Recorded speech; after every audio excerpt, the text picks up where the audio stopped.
My Inner Knowing, empowering you to find your compass for the journey. We are dedicated to supporting you to rediscover and trust your natural ability to navigate life each day by sharing insight and experience through the lens of two professional communicators and their guests. We intend to prompt internal inquiry that supports all those willing to explore a unique path.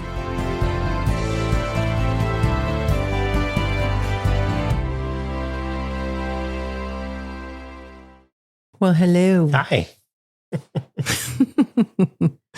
How are you? I'm good. I'm tired. Yeah. Yeah. Tell me more. It's just been a lot. You know, the backpacking trip was a lot, mentally and physically. Yeah. Where do you want to start? Spiritually, emotionally. I'm wiped. Mm. I'm still processing it. I don't know where to start. We could start at the very beginning. Yeah. Yeah.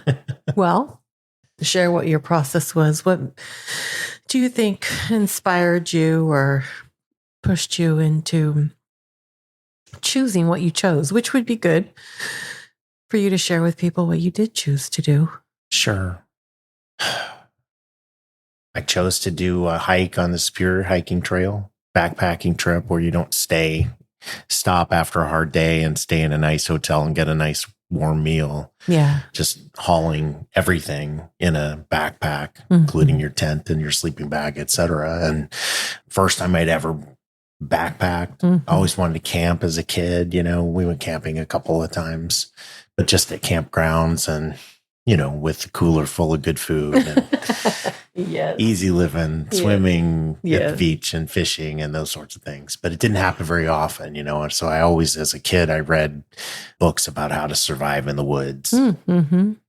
So I spent a lot of time in the woods, climbing rocks, in the creek, swimming, exploring, looking for arrowheads, Yeah. making friends with trees.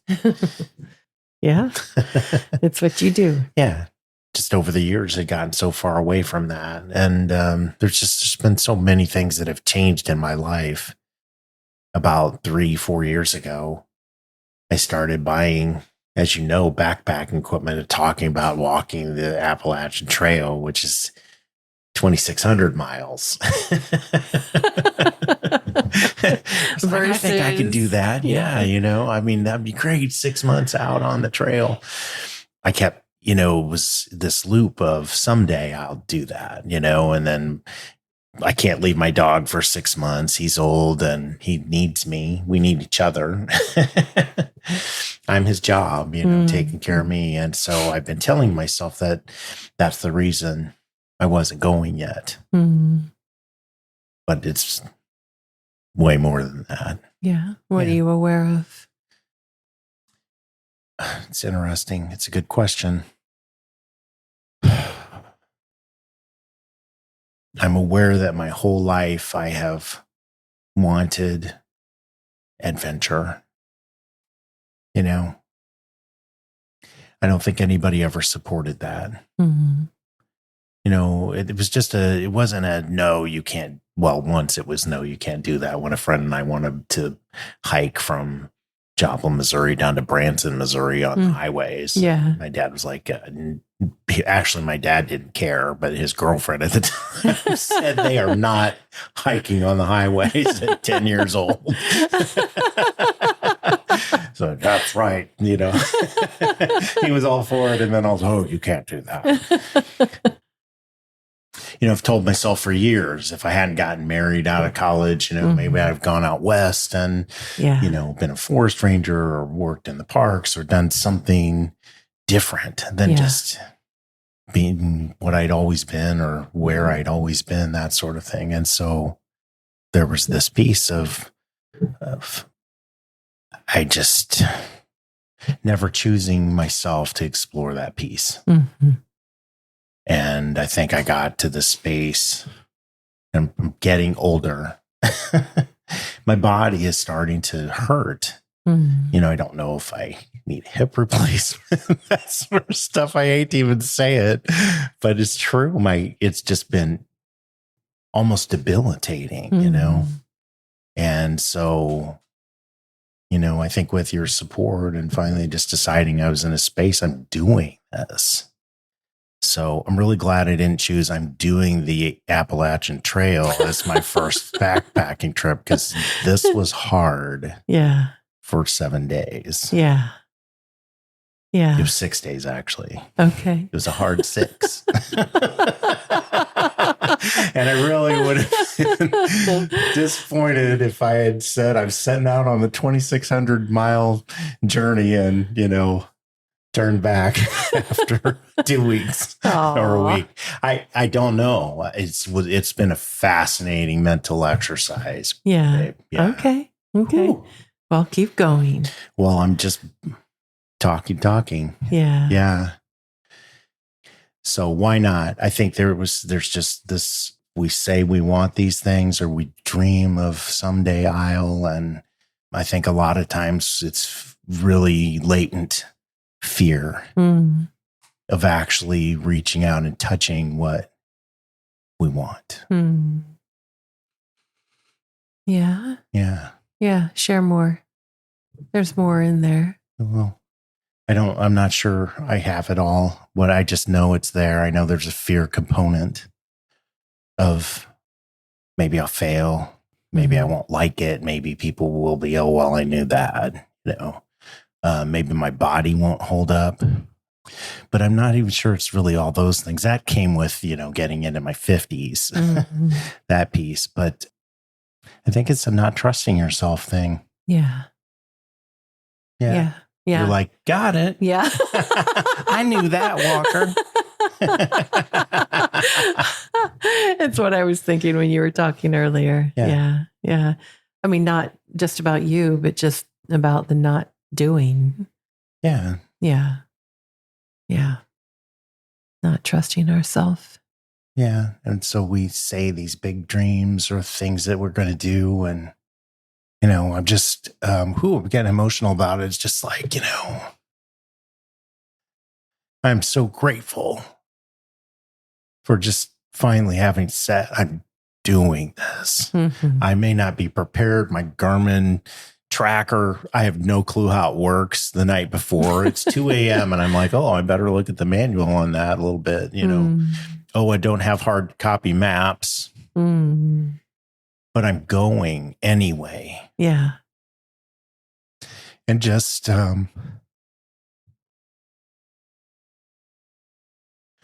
letting go of everything else and just doing it. Whether it's a great experience or it's the worst fucking thing you ever tried. Yeah. A shit sandwich. Yeah. Parts of this were a shit sandwich. I'm glad I did it. I mean, I want to get to the end and have lived. Yeah. And not just say those things like, well, I want to learn how to sail, or I want to go skydiving, and then never do it. Yeah. Something propels us to say those things or to think those things that we want to do. And I think that there's a truth in it. But whether it's just, part of our essence or overcoming, I don't know, the word stasis comes to mind. That stasis, it's so easy to just go along. Yeah. Yeah. And that's been a lot of my life. Yeah. Yeah. So, I talked a long time. You got another question in you? Yeah. Thanks for sharing that, babe. I didn't think there'd be this much emotion about that walk. Whew. What else are you aware of about it? Well, I got to meet a character so I pull upward to meet. I stayed at a nice place the night before, sent you pictures of the red moon rising over Lake Superior. So it's so romantic. Beautiful. Yeah. The lake's amazing. You drive up and you start seeing more and more conifers and what you would expect the North Woods to start looking like, because it's along the north shore of Lake Superior. And you come over this, you start driving up. It's not big mountainous hills, but they're just rolling. It seems that way until you're walking it. And then it's frigging. It's a lot. 50-story climbs felt like, even though it wasn't. But so you come over this hillside and all of a sudden this valley opens up and there's the city of Duluth. Mm-hmm. It's on the southwest shore of Lake Superior. And it's just amazing. You know, it's like seeing the ocean. Mm-hmm. You can see in the distance, you know, is that a shadow or is those are hills on the other side of this close shore of the lake? Yeah. But if you look up, you know, the direction the lake heads in a weird northeast direction, it goes on and on and on and on. And it was beautiful. Mm-hmm. So anyway, stayed in a nice place, and then I'm going to meet the shuttle driver. Mm-hmm. So I pull, and what I was doing was parking. You know, I said, I want to hike about 8 miles a day. I'm talking to the shuttle service, and they're like, oh, well, you want to, which trail? Because, you know, I did this whole planning through Chat GPT. I need a moderate trail for a, you know, beginning to middle, you know, but that was probably my big mistake. Hike for, you know, fitness level, etc. With beautiful scenery, that sort of stuff. And it came up with this trail and it said, oh, it's easy to moderate. Yeah. So I met another lady on the trail who said, have you ever hiked the Pacific Crest Trail or Pacific Coast Trail, which is like the AT, but it's on the West Coast, you know, 2,000 miles, whatever it is. And she said, parts of this are just every bit as hard as that. Wow. And I said, I thought this was for beginners. She said, oh, no. I was like, my feet could attest to that. Yeah. So I call them and they said, oh, yeah, that sounds great. 8 miles is not too much. Let's do 60. Mm-hmm. So he picks the trailhead because the GPS or Chat GPT had said, you know, get to the trailhead in Two Harbors and then get shuttled up to Silver Bay, Minnesota, and then walk back to your truck. Okay. And he was like, well, which trailhead? I said, oh, I thought there was just one. He's like, no, there's more like 10. And by the way, I found out at the last day of the hike that there's a vast difference between one drop-off point versus the next. Oh, sure. Sure. Like 20 miles. Yeah. Whew. So anyway, he says, well, you could do 60. That'll be a good, reasonable amount. Well, anyway, I pull in. I'm like 5 minutes before, 10 minutes before we're supposed to meet, you know, all that. And then this guy pulls in and he's just in a t-shirt, you know, and kind of a dumpy car. I walk up to his window because he pulls in, you know, but he doesn't pull into a spot. And I said, hey, are, you know, you here to take me? And he kind of looked at me and nodded, kind of, you know, Midland. Yeah. And he says, I think I could fit right there, which is between my truck and the next car over. Yeah. And I was like, okay, you know, just thinking, well, he must want to park and get out of the way or whatever. And so anyway, I walk around to the other side of the truck and get my backpack out, you know, it's 34 pounds. Yeah. And I've looked at the weight, you know, distribution, all that, which, you know, for my body weight was not an unreasonable amount, but good God. Whew, yeah. Loading that thing up. I thought it was going to dislocate my elbow until a few days in. And then I learned how to do it right. But anyway, he pulls into the spot, you know, and as I'm walking back around, I'm thinking, why would my shuttle driver be parking? Yeah. You know, and then I walk back around and he's starting to get out of his car. And I was like, aren't you taking me up to Silver Bay? He says, no, I'm dropping off my car so I can go hike. And his buddy, Mike, I'm going in that truck. Yeah. That's awesome. I was like, dude, sorry. I thought you were the shuttle guy. Yeah. Anyway. That was the ignominious start. Yeah. But anyway, so the guy pulls in. He's about 94 years old, Bob. Yeah. And he was the greatest. Aww. We had the best drive up, except Bob drives 30 miles an hour. Yeah. 30 miles an hour, literally. 30 miles an hour. That was his max. And pulling out was like, you know, they better be about 2 miles away when he starts pulling out at the intersection, because otherwise I'm like, And then he would pull over on the highway. I don't like it when they bunch up behind me like that, you know. Yeah. So we pulled over about 3 or 4 times Yeah. on the drive up. Yeah. So it took, to go this 60 miles up. I don't know how long we were on the road, but we got to talk about a lot of things. And he was a great storyteller and really sweet. And he knows exactly what he's doing. Yeah. I meant to drive 30 miles an hour. Oh. He knows exactly what he's doing. Yeah, what do you mean? Oh, like an opportunity to connect. Chat. Yeah. Yeah. He was a retired special ed teacher. His dad was a surgeon way back in the day, you know, before corporations took over medicine. So he was like a family physician, but he also did the surgeries in Silver Bay. Awesome. So anyway, Bob was a treat. I mean, just what a lovely human being, and gave me good tips. And he knew all about the trail. And he talked about being a child. He said, I was from Minneapolis, but I fell in love with this place when I was 8. We came up and would spend the summers up here. And he said, we didn't have a lakeside cabin. We're close enough. He said, I can still remember laying in my bed with the window open. Yeah. And the cool breeze coming in, because it's cool at night up there.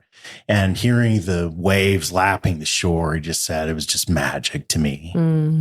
And you could tell, he loved it. So now he's got a place he could see the water, he's on the water basically. And before I got out, I looked at him and I said, Bob, let me ask you this. I said, when you lay in your bed at night now, in your own place that's right on the lake, do you still feel that magic? And he takes a deep breath and he looks at me. He says, you know what? I do. Oh, yeah. And so I wanted to say, hold his hand and say, Bob, you've lived a great life. Good job. Yeah. But I didn't say the words. I didn't need to. We had a nice connection. Yeah. So he knew I was a greenhorn. Yeah. And he dropped me off at the start, and I sent you a picture with me having big bug eyes. Yeah. Before I even learned how to use all the straps on my pack. I know how to use them now. I believe you do. Yeah. So that was the start. That was the easy part. Yeah. So when you think over the week, what are the things that stand out to you? Whatever, they were hard parts, amazing parts. What? Already your brain went somewhere. Where'd it go? It's funny. I wanted to quit in the first 30 minutes. Yeah. Literally. Yeah. I hiked up the pack, got it on. You're walking off the side of the highway, down into the gully, and you cross the bridge over a little stream that's, dried out. And I don't know what that means at the time. But anyway, about 10 steps into the woods, it turns to all rock. Crooked, jagged, big, small, all jumbled together. And what it is that as there's a continental rift there, and it split apart billions of years ago. And as the earth split open, lava flowed out and covered everything. Oh, wow. Lava. And then, as that has, got filled in, scraped away by the glaciers, and then the crust of the earth has started to rise. And so a lot of that is just like cracked and parts of it are just completely solid, but a lot of it is loose. Okay. And they're fist sized, and some smaller and some are like knives sticking up. And I mean, immediately my feet were just like screaming. And I think I twisted, I didn't fully twist it. So thank goodness, Yeah. But I had the walking sticks, the poles, and they saved me so many times. But you immediately, you go across the bridge, you take this little turn through the woods, maybe not even very far, maybe 15 yards. And then the next turn is climbing up a ladder, a rock ladder, you know, up, and you think, oh, well, there's 10 feet. And, you know, then you turn and then it's going, you know, 20 feet up the other direction as it zigzags up the hill from the highway. And this is one of the highest spots on the trail, I find out later. Oh, okay. And this section happens to be one of the most difficult sections of the trail. Wow. Wow. So that moderate, easy to moderate request from AI has not been perfected yet. Yeah. Because it hasn't walked that fucking trail. Right. Right. Yeah. I guess next time you ask it 15 times, are you sure this is easy? Are you sure? Yeah, I don't know. And I don't, it was difficult. It immediately crossed my mind when I got, because I'm breathing heavy immediately, just out of breath, just sucking air, sweating profusely. Yeah. You know, it dawned on me very quickly, this is not just a picnic. Right. A walk. This is not a 60-mile walk. Not. Right. It's not for the faint of heart either. Mm-hmm. I knew it was going to be hard physically and mentally at that point. Yeah. And by the time I got to the top of that hill, I took a couple of pictures, looked around. I came out of the trees, and this was an area that was bald, and it was 85 degrees that day, seasonably warm, and it was just blazing hot. Yeah. So, you know, I put my camp hat on with the brim, you know, all that stuff. And thank goodness I bought it, except I bought the cold weather one that had like a felt lining in it. So beggars can't be choosers, right? So anyway, there were so many ways I wasn't prepared, but I had to resolve. I'm doing this. Mm-hmm. You know, because I easily could have turned around, called Bob. He would have had a chuckle. I'm sure it's happened before. He's like, it's okay. Don't worry about it. You know, it's not for everybody, is what he would have said. Right. What's the nice hotel you want to go to for a week? Right. And I thought about it. Yeah. Watching the moon rise over Lake Superior every night. Sitting in the hot tub, eating bonbons, you know, all that. Ding dongs. Mm-hmm. So anyway, that was the start. Yeah. And what was the rest? You know, you talked about highs and lows. That was a low. But anyway, I settled in, got into a groove, and started to learn how to use the walking sticks, the poles, the trekking poles, because you don't really know how to do it. And I'd watched a YouTube video, and the guy was like, no, you step, you know, with the opposite pole, and it lands around the, you know, about the ankle distance and that sort of stuff. And it was really hard to get the coordination down, which was really good, because I'm like, hey, I'm working on my balance and coordination. This is all good things. Yeah. Oh, yeah. All good things. And by the end of that day, it was natural. You know, I could miss a step, like almost fall or whatever, and get out of, you know, coordination, and then the sticks would get back in the right place. Yeah. So going down slope was harder than climbing up. Yeah. I mean, I'd be out of breath climbing up, but going down, it stresses different muscles that don't get stressed that way very often. Yeah. And the pack wants to take you right down the hill. Yeah. Yeah. And it could be dangerous. Oh, yeah. Yeah. I mean, you know, you don't have a helmet on, but you needed one because those rocks were big and sharp. It was pretty wild, actually. Yeah. So I hike until about 3:30 that day. Yeah. I think I got started about 11, actually, you know. So I don't know what I went, maybe 3.5 to 4 miles, you know. And so I passed this beautiful first waterfall. It's called Beaver Falls. I go fill up my water, you know, and as I'm doing that, guess who comes out? An actual beaver at the top of Beaver Falls in the pool there.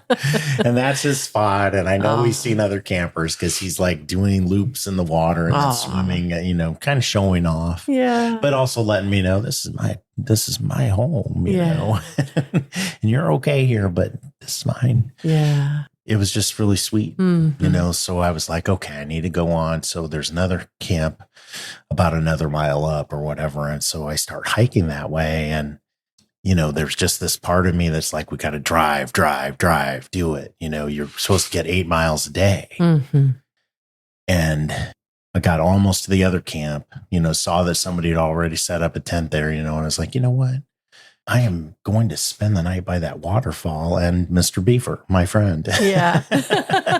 And which was different for me to choose the easy. Yeah. Even though it added 2 miles to my trip. Yeah. It was a nice intentional moment of, I am going to stop at 4:00 today. Easy set up my camp, the tent, etc. Because we've only set up that tent a couple of times, really, and why not do it in a beautiful spot? I don't need to stop at this one because it wasn't nearly as pretty. Yeah. I mean, we were by the river still, but it didn't have the waterfall or the beaver. Sure. So I hiked back to it and got set up. And it was a great, beautiful night. I talked to you. Yeah. Oh, yeah. One of the best night's sleep I'd had in long decades. Time. Yeah. Yeah. Stars coming down through the trees. It got cool, but not freezing cold. Peaceful. Water in the background. Knowing there was a little friend who lived there. Yeah. It was sweet.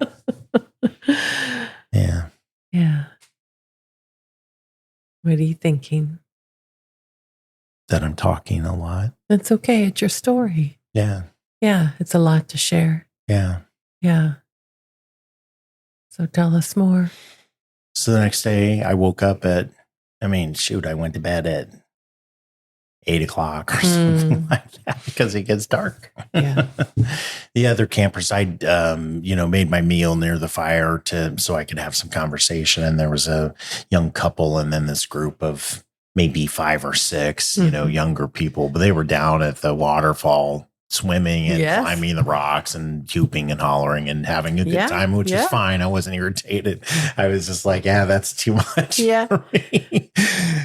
So anyway, I struck up conversation with this young couple, but they really kind of just wanted to, do their own thing. Sure. And so, they were friendly, but but when they sat down, there was like a square bench around the fireplace. It made 3 sides of a square. Fire that was facing out towards the waterfall. And I sat down, facing the fire pit. They sat down facing the other direction. Yeah. I was like, gotcha. And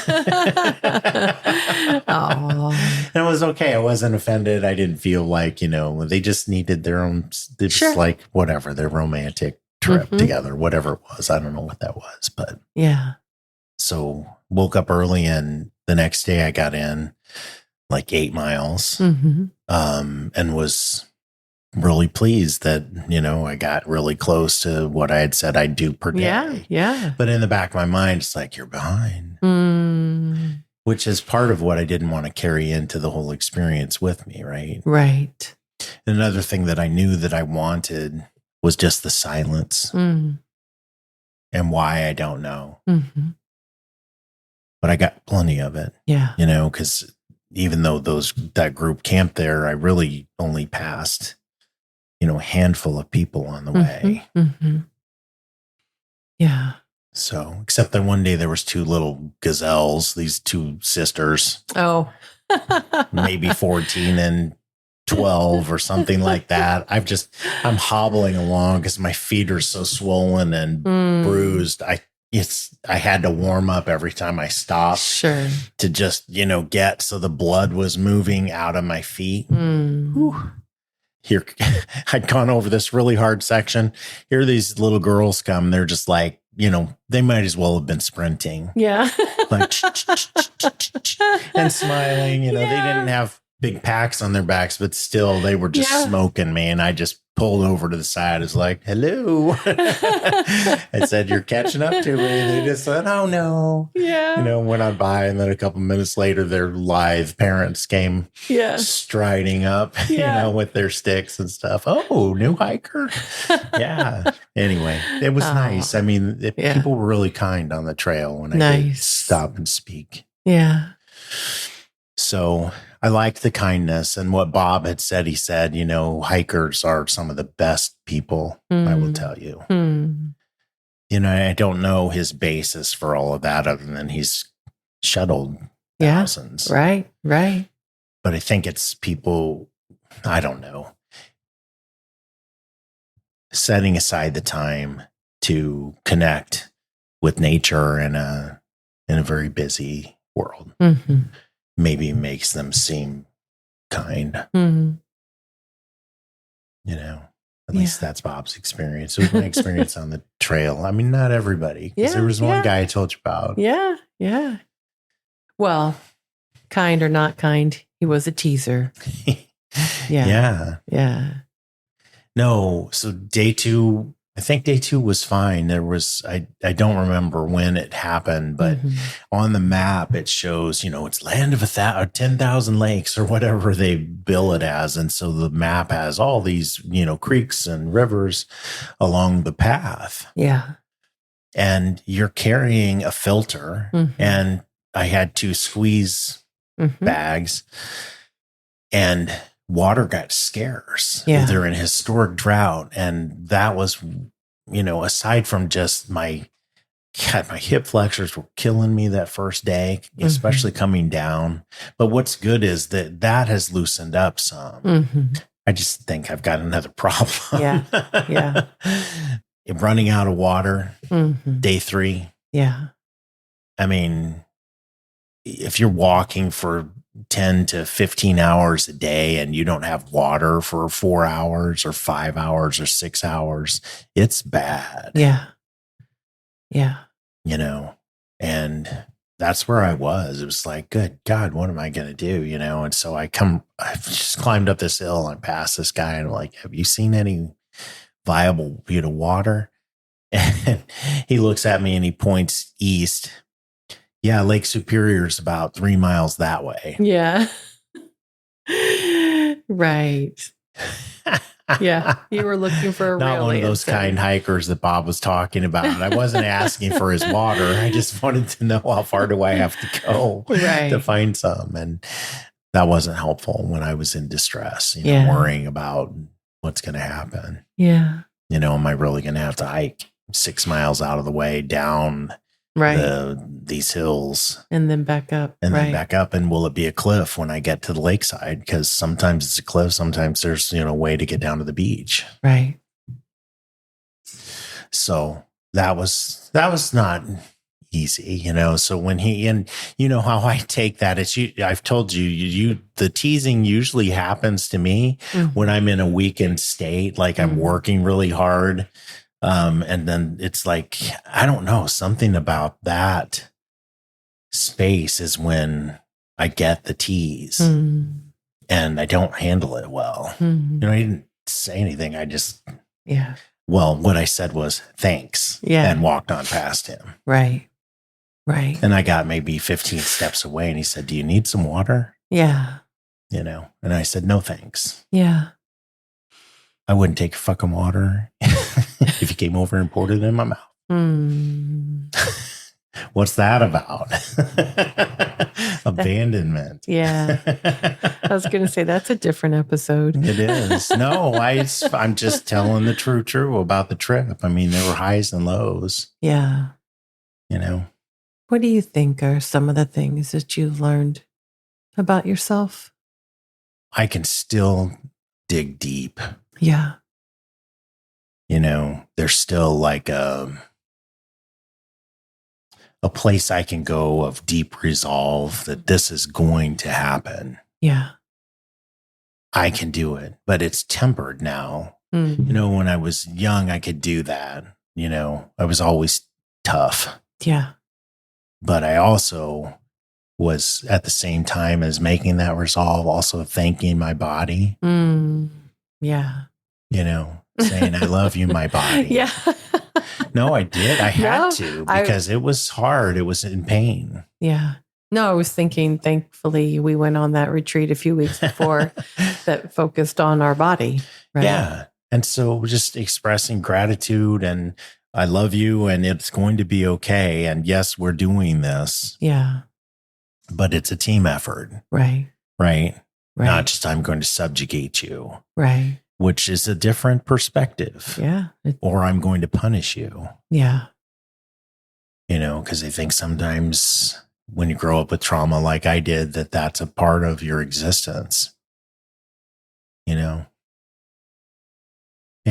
And I didn't want it to become that. I mean, the last 2 days of the hike, it was fascinating. I've been listening to Brian Tracy, as you know. Uh-huh. What's the first one? The Power of Achievement? Oh, the Psychology of Achievement. Psychology of Achievement. And then there's another audiobook I've been listening to, which is Get It Done Now. Mm. And it's a lot of the same, wisdom, but it presented a little bit different way. But I just, to get through the physical piece of that, I mean, what ended up happening was I decided to hike down into a state park, which coming down the hill, you're going to have to go back up, and it was 3 miles down. Yeah. And so I almost didn't go. I came across this bridge of a flowing river, actually, where you could get water. And the path went, southeast, and the other path down the hill went, what would that be? Southwest and northeast. Okay. Anyway, I headed down the path. Let's get to the next campsite. The shuttle service had said, if you want to see the beauty of Minnesota, you need to go down into Gooseberry Park because there's 5 different waterfalls. Wow. And so I started to the path going away from them, and I got maybe a quarter mile in. Mm-hmm. And it was just another one of those inflection points of making this decision. Am I going to do it hard and hike the rest of this day to get to that campsite? Mm-hmm. Or do I want to choose to go see beauty, and maybe get a camping space inside the state park where I can get a hot shower? Mm-hmm. Yeah. And take it easy for the rest of the day. Even though it was still a 3-mile hike down to the visitor center. And it's not usually what I choose to do the easy. We've talked about allowing that, right? Mm-hmm. It doesn't have to always be. And I think I've told myself that you don't earn it unless it's hard. Yeah. Or you're not worthy unless it was hard. Yeah. So I'm really trying to teach myself that it doesn't have to be that way, that I can accept gifts from the universe, and the universe will take care of me if I allow. And I can allow it to be easy too. And I'm worth that. So I saw beautiful waterfalls. It's one of the best pictures of the trip. Yeah, it is. It's stunning. Yeah. They were amazing. Yeah. They were amazing. And that hot shower was one of the nicest things. When you go without water, yeah. And then there's like this, I got to fill up these bags, and it's so funny because people have different equipment. Yeah. And I'm learning, and the squeeze bags that I took were recommended by ChatGPT too. Well, what it doesn't tell you is the opening is about the size of smaller than a pop bottle. Okay. Well, when you're trying to fill up your water sack or water bag in a pond, and it's not running water. So and it's kind of vacuumed and stuff, the bag is vacuumed together from you sucking on it. Yeah. It doesn't fill unless you're moving the bag. Well, I was at a pond day 2, and it was a little mushy, going up to the water. You see where other hikers had stepped out there, and I was like, okay, I can do this. But because I had to reach so far with this little teeny opening in the bag, I stepped on the edge. And so there's a beaver dam in the middle of this pond. I'm like, well, that's pretty cool. And then there's this trough coming, and, it looked like I thought it was like the inlet stream, what the water was feeding the pond. What it really was a beaver trail or beaver tunnel that they used to go out into the woods to go get trees and then bring them back, is what I think. Wow. Because when I stepped on the edge of it and it was slick in the mud, down I went, but it didn't just go down like 2 feet. It went down like 4 feet. Yeah. So I'm, chest deep in this pond with now all the water stirred. The mud is muck and stuff is stirred up in the water. And here I am trying to dip my little, my bag for water in this scuzz. And I did it anyway because I was desperate. Oh, yeah. And it's like, screw it, I'm in here. I might as well. So I rinsed off my shirt, which was stinky after 5 days and whatever day it was. It's hard to keep track. But anyway, so I get to the state park. This is the next day or day after that. But I get to the state park and there's a spigot. All the potable water you want. Yeah. You know, I could have just laid on the ground and reached up and pushed that paddle and la, la, la, la. So anyway, it was whoosh, filled up the bag, whoosh, filled up bag number 2. It was thrilling. Yes. And you know, that was another great experience of this is just, and there's more to this that I'll share, but we take for granted so many things that are so easy in our lives. Oh, yeah. Like clean running water. All you want.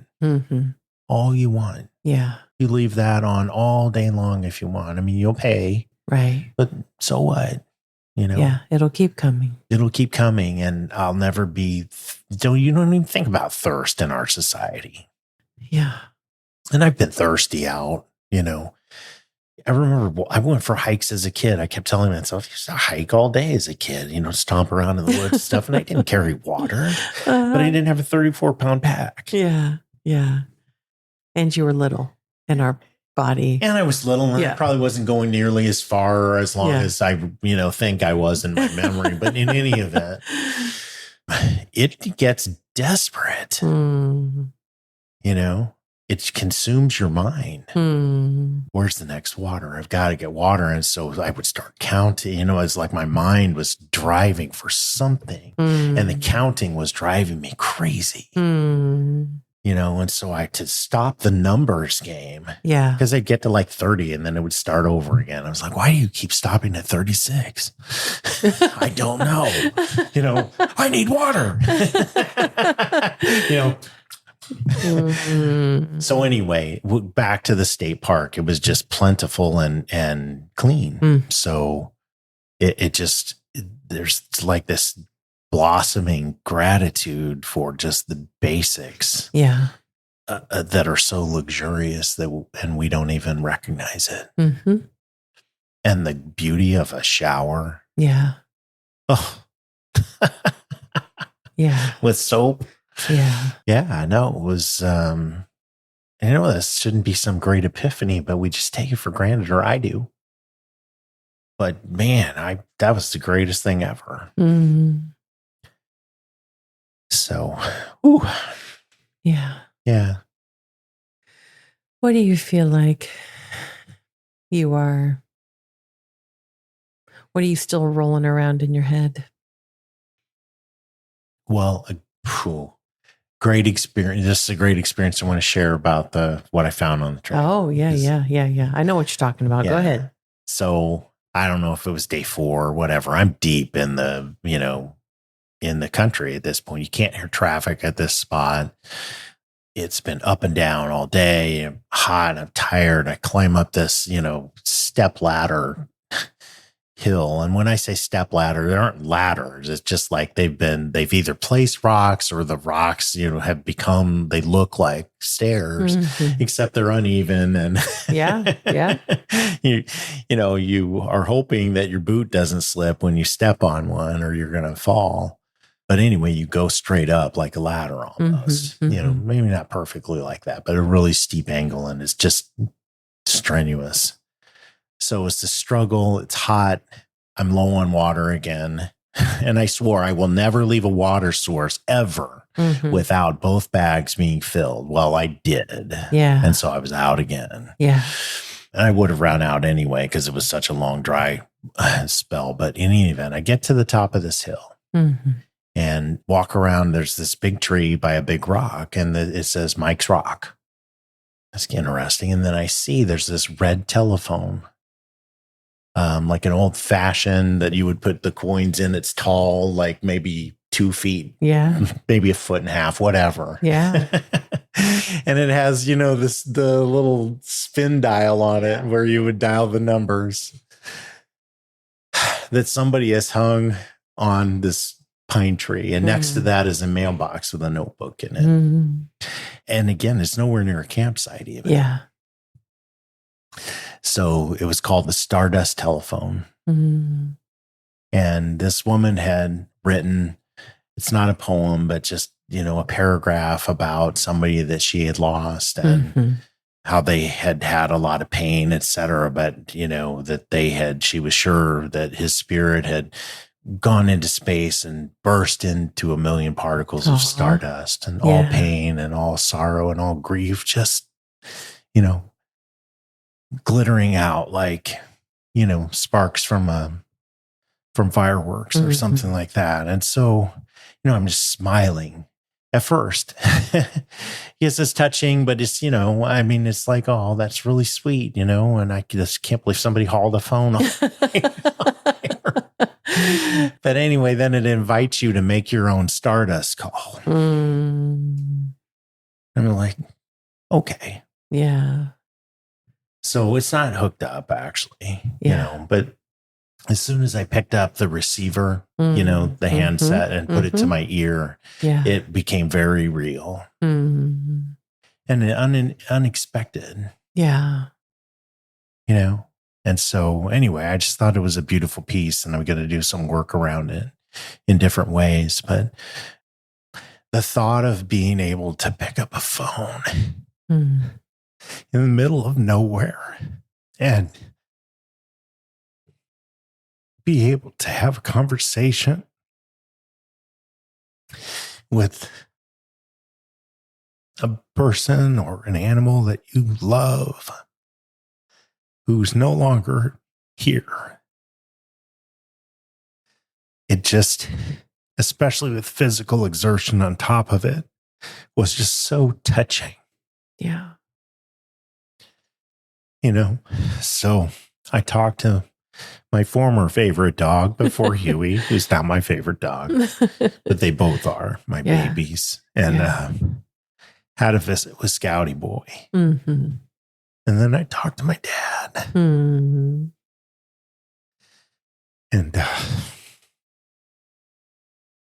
there's part of you that almost believes they're going to talk back. Yeah. When you're on the Stardust phone. So that was really unexpected. Part of the journey. What'd you tell your dad? I told him I missed him. I thanked him for the good things he did as a father. And I said, I know you did your best, and I know that there's a lot of things that you didn't do well, but I forgive you. And I'm just so grateful to have known you. So, and then I asked Scouty to watch for Huey. Because Huey's about to leave too.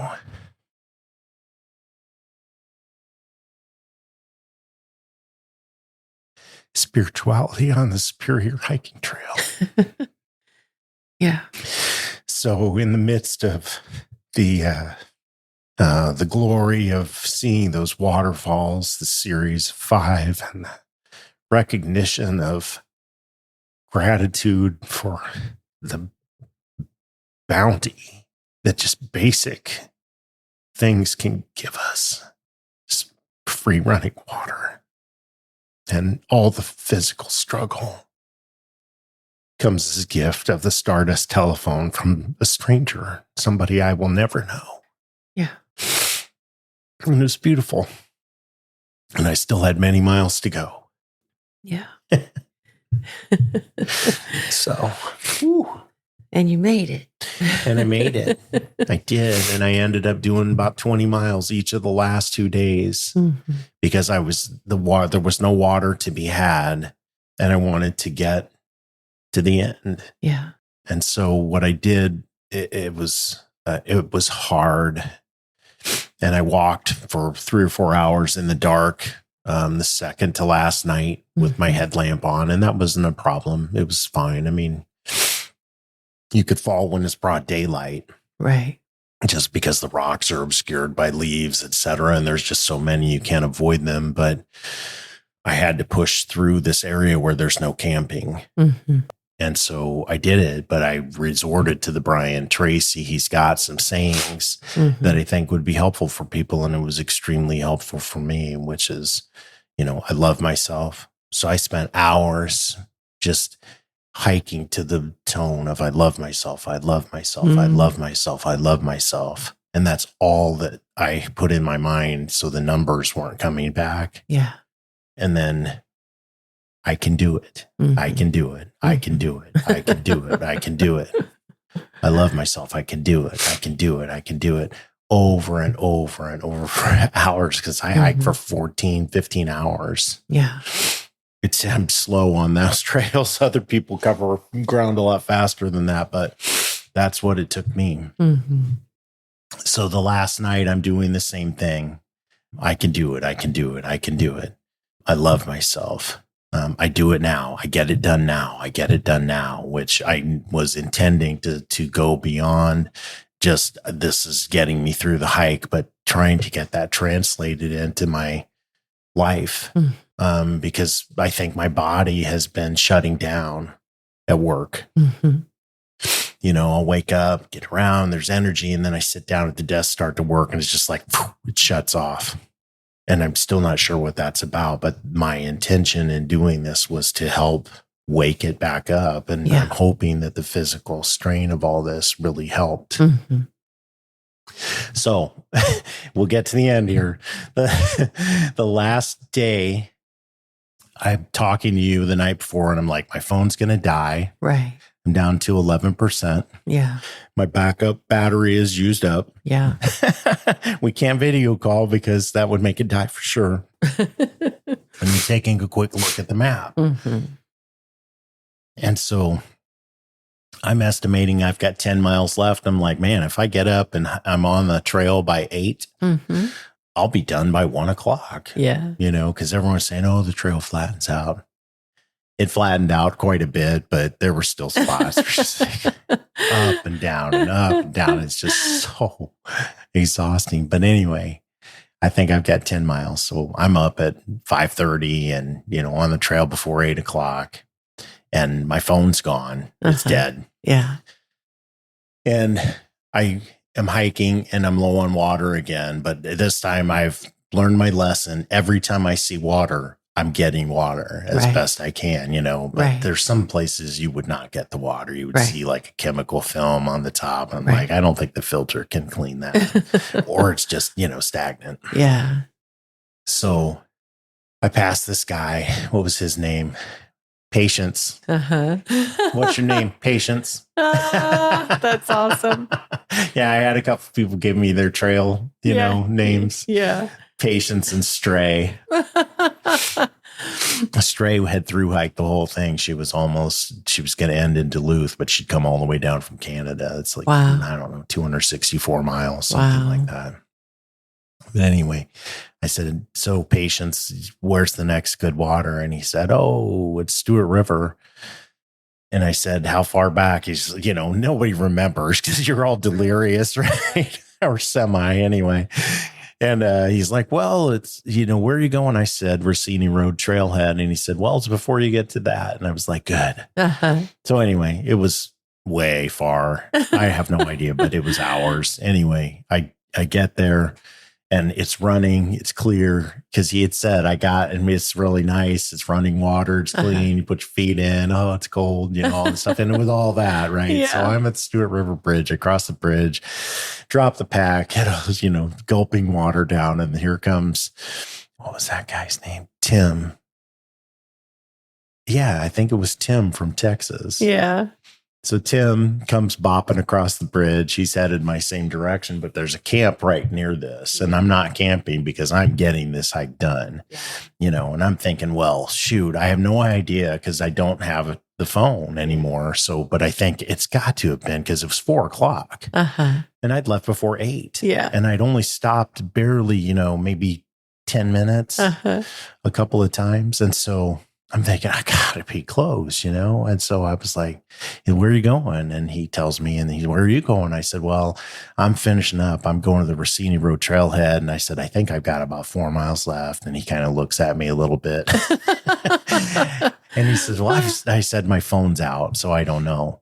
I said, but come hell or high water, I'm making it to the trail. Yeah. As God is my witness, I will never go thirsty again. That's a line from Gone with the Wind. Yes. Almost. But anyway, that's how I felt. Yeah. And he looks at his map and he says, well, you got 10 miles and it's 4 p.m. Yeah. And he said, I'm camping here. Yeah. And I said, I'm going. Yeah. So I set out and I get within 1.9 miles. I'm already 3 hours into the dark, it was almost 10 o'clock and my headlamp dies. Yeah. I was like, well, I came at least prepared for that. Yeah.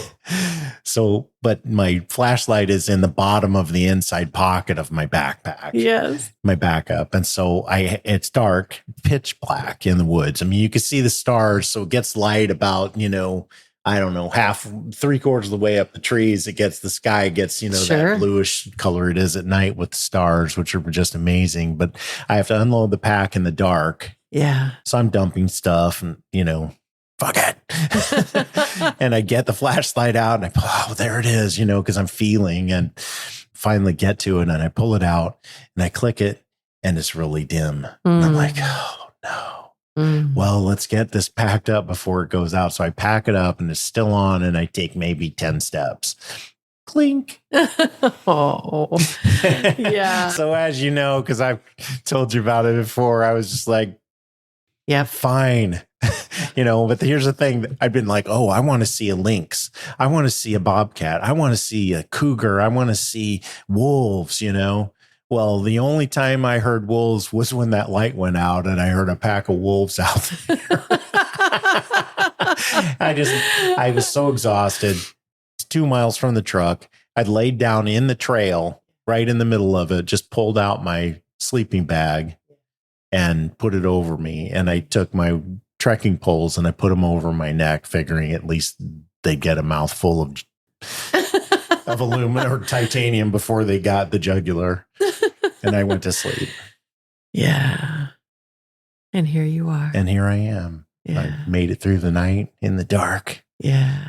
One last thing, it dawned on me as I was laying there covering my neck with the trekking poles. I was just like, we think that we are masters of this earth, that we have subjugated nature and we are primal, the prime authority. And it's how we treat the earth now. Yeah. But when you're in the woods, deep woods, where there are animals that are big, with big teeth, and strong, they are so much faster, so much quicker, so much stronger than we are. You don't have a weapon, and you don't have a light. Mm-hmm. And if they want you, you have no chance. Because you can't even see them coming. That's how dark it was. I couldn't see my hand. Yeah. And it's just a whole new realization about how vulnerable we are without our tools. Yeah. Yes. And how maybe we're not quite as in charge of everything as we like to tell ourselves. Yeah. We've created a pretty safe, easy environment, and it's nice, and we're lucky we get to live in this time in lots of ways that maybe we should appreciate a whole hell of a lot more than we do. Yeah. So I woke up at 6, made it to the truck, and the rest of the story. Yeah. 7 donuts, breakfast burger, breakfast pizza, a 3-liter jug of water because I will never go thirsty again. So I say.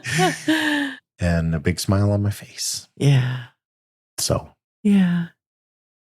I know as we finish up, there's obviously so much more. Anything come to mind that you want to share with people as we're finishing? If you think of something that you want to do, please do it. Mm. And do it now. Yeah. Get it done now. Yeah. For you. Find the way to make it happen. The universe will take care of the rest. Yeah. Thanks, babe. Thank you. Yeah. I love you. I love you too. Glad you're back. Me too. All in one piece. We'll have to rethink the Appalachian Trail for a while, I think. Yeah.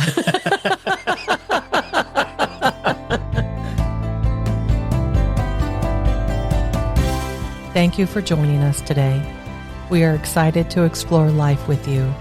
We encourage curiosity, self-growth, and we strive to be more compassionate every day.